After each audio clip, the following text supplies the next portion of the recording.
Seseorang berkata, di pemerintahan, sejak kejadian itu terjadi, pemerintahan sedang menghadapi krisis terburuk dalam sejarah. Bahkan ada seruan untuk menghakimi presiden. Di salah satu saluran televisi, presenter berita berkata, berita terkini. Dia berkata, dari Serikat Asosiasi Pahlawan Internasional, media asing memberitakan, pahlawan Stardust sedang didiskusikan oleh Asosiasi Pahlawan Internasional untuk mempromosikannya menjadi pahlawan rank S. Leseola yang mendengarnya berkata, Haru seharusnya senang mendengar berita ini. Saat Leseola mengatakan itu, penyiaran berita berlanjut. Presenter berkata, itu bisa dibilang penjahat egoistik juga dipertimbangkan untuk mempromosikannya menjadi rank S. Tidak seperti Stardust yang diskusinya baru saja dimulai, egoistik sudah dalam masa diskusi selama sekitar 1 bulan.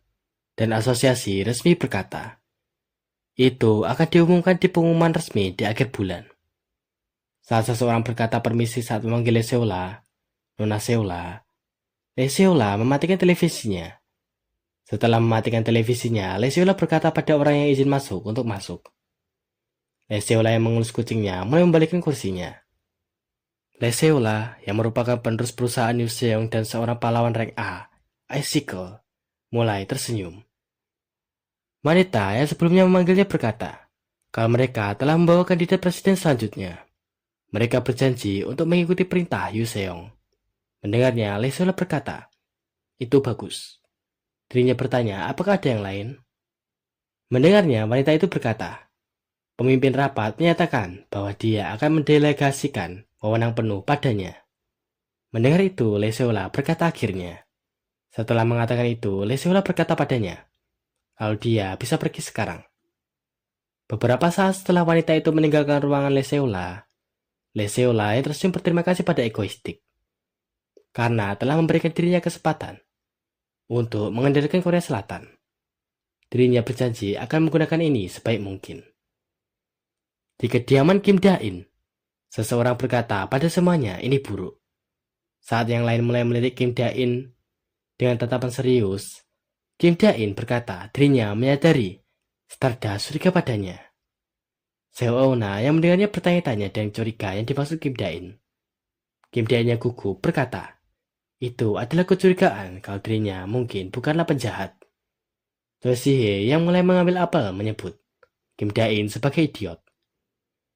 Seo-na yang bersikap santai berkata serius dengan lemas. Dirinya berkata Kim Dae-in mengira dirinya masih terlihat seperti seorang penjahat. Choi Si-hye yang mendengarnya berpikir, ada yang salah dengan otak Kim Dae-in. Saat Lee Supin bahkan tidak peduli, Lee Hayul berpikir, Paman Dae-in benar-benar aneh. Melihat respon mereka, Kim Dae-in yang terkejut berkata apa? Dirinya bertanya apa yang salah. Kim Dae-in berkata dirinya melakukan terorisme di saat dirinya bosan. Dan dirinya juga menculik warga sipil yang tidak terhitung jumlahnya. Lee Hayul berkata, tetapi dia melepaskan semuanya. Mendengarnya, Kim Dae-in berkata, dirinya bahkan melakukan penculikan. Mendengarnya, Lee Sung-jin berkata, dia benar. Dirinya lah satu-satunya yang diculik. Kim Dae-in melanjutkan, dirinya juga membunuh sangat banyak penjahat. Mendengar bualan Kim Dae-in, Choi Si-hye berkata, dia telah menyembunyikan dirinya sendiri karena membunuh banyak penjahat. Seo-na yang sudah muak berkata, terima kasih banyak pada Kim Dae-in yang dirinya sebut pahlawan rank A egoistik. Kim Dae-in yang berusaha mencari di mana titik dirinya sebagai penjahat berkata, kalau dirinya hidup dengan sangat sulit sebagai penjahat dan juga sebagai manusia. Dirinya bertanya pada mereka apakah dirinya benar. Choi Si-hye yang kebingungan bertanya, apa hubungannya di hidup susah dengan dia yang menganggap dirinya sebagai penjahat? Dirinya merasa Kim Dae-in tidak berpikir dengan benar. Saat Kim Dae-in terlihat bingung, ingin mengatakan apa lagi, Choi Si-hye bertanya, apakah Kim Dae-in benar-benar ingin mencoba terlihat seperti penjahat saat ini? Mendengarnya, dengan semangat Kim Dae-in berteriak, tentu saja. Choi Si-hye menjelaskan, di momen di saat dia mencoba terlihat seperti penjahat sudah merupakan sesuatu yang tanpa harapan. Dia tidak bisa mengatakan itu seenaknya. Di sini tidak ada cara untuk menjadi bingung. Dirinya bertanya pada Kim Dain, apa alasan dirinya menerima undangannya. Saat Kim Dain kebingungan dengan apa alasannya, Choi Si-hye berkata padanya untuk mengingat terakhir kali apa yang terjadi jika senjata raksasa itu berjalan menuju Seoul. Jika itu dalam keadaan kekuatan penuh dari awal, dirinya bertanya, apa dia pikir Stardust bisa menghentikan itu? Saat Kim Dae-nya mendengarnya benar-benar kebingungan seperti orang bodoh dan masih tidak dapat memahaminya, Seona yang menggelengkan kepalanya berkata, kalau Kim Dae-in benar-benar tanpa harapan. Lee Subin berkata, kalau Tuan Dae-in malah memblokirnya dan bahkan mengendalikan robot itu saat bertarung. Seona yang melihatnya berkata, jika dia masih tidak memahaminya berarti dia bodoh. Mendengarnya, Kim Dae-in masih tidak memahaminya karena dicurigai hanya karena alasan seperti itu.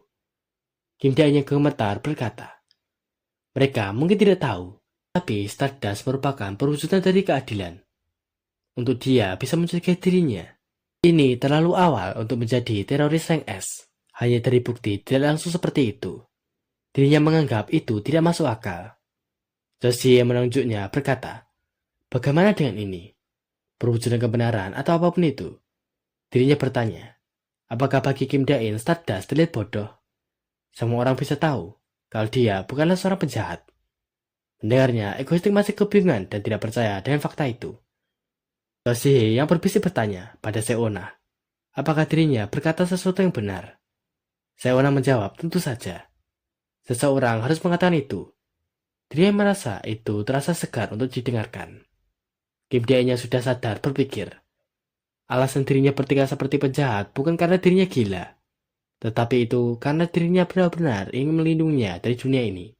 Dan jika Stardust sadar dirinya bukanlah penjahat, sambil membayangkan Stardust memukul pelan dan berkata mati egoistik yang membuat dirinya bingung, Kim Dae-in sadar. Dia tidak akan mau bertarung sepenuh hati dengan dirinya. Dan karena hal tersebut tentu saja, dia tidak akan bisa berkembang dengan kata lain. Dia tidak akan bisa menghentikan kehancuran dunia. Egoistik berteriak, itu tidak bisa terjadi. Mendengarnya, Seona yang terkejut berkata dia mengejutkannya. Kim Dae-nya tersenyum berkata benar. Untuk Stardust, dia membutuhkan seseorang yang tetap mengingatkannya kalau dirinya adalah pria yang benar-benar sangat buruk. Saat Kim Dae-nya berlari berkata pada semuanya kalau dirinya akan pergi ke Busan dan akan kembali lagi. Semuanya terkejut dan Kim Dae-nya buru-buru menutup pintu. Di tempat Shinharu berada, Shinharu yang membawa koper terlihat melihat bangunan besar di depannya. Melihatnya, Shinharu kagum dengan bagian dalam tempat itu. Saat seseorang bertanya apakah dia adalah Shinharu, Shinharu berkata iya. Orang itu berkata, dirinya akan membawa barang bawaannya ke ruangannya. Shinharu yang terkejut berkata terima kasih. Di saat itu, Shinharu berpikir, itu akan lebih baik jika dirinya membawanya sendiri. Saat Shinharu memikirkan itu, seseorang memanggilnya Haru. Mendengar suara itu, Shinharu yang terkejut mulai menatap orang yang memanggilnya. Saat Lee Seola memeluknya dengan senang, Shinharu menyebut Seola. Dengan Lee Seola yang mencoba menggodanya, dia berkata, Shinharu terlihat lebih cantik. Mendengarnya, Shinharu berkata, dia benar-benar suka menggodanya. Dirinya bertanya apa yang salah. Lee Seola yang memegang tangan Shinharu berkata padanya untuk mengikuti dirinya dan bersenang-senang hari ini. Lee Seola yang menunjuknya berkata, dirinya akan merayakan kelahiran pahlawan rank S pertama di Korea Selatan. Di ruang tamu di sebuah tempat. Shinharu yang keluar terlihat kagum. Dirinya kagum saat melihat lautan yang jernih dan bersih. Saat Lee Seola bertanya apa ini bagus, Shinharu menjawab iya. Lee Seola yang melihat pintu berkata, masuklah. Saat mengatakan itu, banyak orang yang merupakan pelayan masuk ke ruangan itu. Melihat mango frappe kesukaannya, Shinharu berkata, mango frappe dengan semangat. Shinharu yang duduk mulai memakan mangga yang berada di atas gelas. Saat Shinharu memakannya, dia merasa sangat bahagia. Melihatnya, Lee Seola tertawa kecil. Berkata kalau Lee Subin benar-benar sesuka itu dengan mango. Dirinya merasa itu imut. Saat Lee Seola yang berbicara tentang mango mengingatkan dirinya pada mango stick, Shinharu terkejut. Lee Seola berkata, Sebenarnya dirinya berpikir ini akan bagus jika dirinya memiliki seorang penjahat yang selalu ada untuknya seperti yang dia alami. Karena di sini hanya ada penjahat kecil. Pada tingkatan ini dirinya tidak akan pernah bisa mencapai rank S. Saat Leseola berkata ngomong-ngomong tentang itu, Shinharu tersentak. Leseola bertanya, bisakah dirinya pergi ke Seoul kali ini?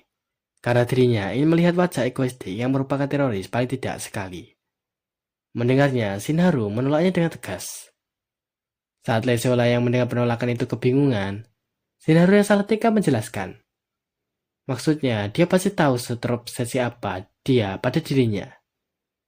Jika dia memanggil dirinya dan tiba-tiba ada orang lain yang menunjukkan wajahnya, dia pasti bertingkah tidak terprediksi. Dirinya berkata padanya, apakah dia mengingat terus Seoul Bridge?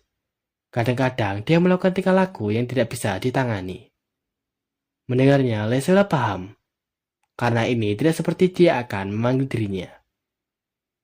Saat Shinharu berkata itu juga, dan lebih penting jika dia tidak berada di sini tidak akan ada yang melindungi Busan. Leseola yang melihat jam tangannya berwarna merah tersentak. Saat muncul peringatan di jam miliknya, Leseola tahu seseorang sedang menyentuh meja di kantornya. Leseola berkata pada Haru, dirinya mendapatkan panggilan darurat, jadi dirinya harus pergi ke perusahaan sebentar. Dirinya berkata pada Haru untuk bersenang-senang. Mendengarnya, Shinharu yang gugup mempersilahkannya untuk pergi. Saat mengatakan itu, Shinharu berkata padanya untuk melakukan perjalanan dengan aman. Di saat itu, Leseola bertanya-tanya, siapa itu? Setelah Leseola sampai ke kantornya, saat Leseola melihat ke bawah meja, dirinya kebingungan apakah itu error. Di saat itu, kucingnya mengeong saat seseorang mengendalikannya. Melihatnya, Leseola terkejut. Orang itu berkata, ini bukanlah error. Melihatnya, Leseola langsung tahu siapa dia. Orang itu berkata dirinya mengaktifkan security program untuk bertemu dia. Orang itu memperkenalkan dirinya pada Nona Leseola. Egoistik yang duduk dengan santai memperkenalkan dirinya. Dirinya adalah egoistik. Terima kasih sudah menonton. Sampai jumpa di video